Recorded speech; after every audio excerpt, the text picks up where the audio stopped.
I've noticed that there's a lot of business owners in my community retiring, and it sure seems like in other communities across Minnesota, maybe across the country, that that's going to be happening more often.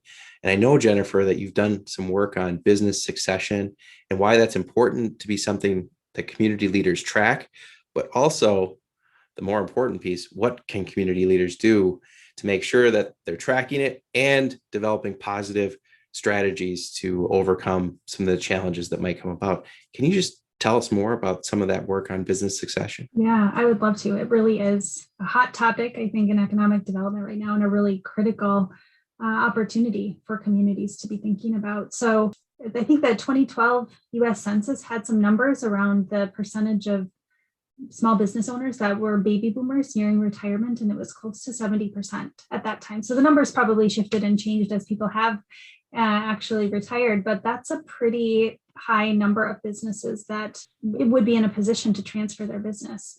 Another really eye-opening statistic that we came across in our work in this space was from the Exit Planning Institute, who showed that about 78% of businesses don't have a written transition plan. So 70% of businesses getting ready to transition or being in a position where a succession event is more likely. And then coupling that with the fact that most of them likely don't have something in writing that articulates what their plan is for that business after they decide to retire or have some other succession trigger, could be a really big deal.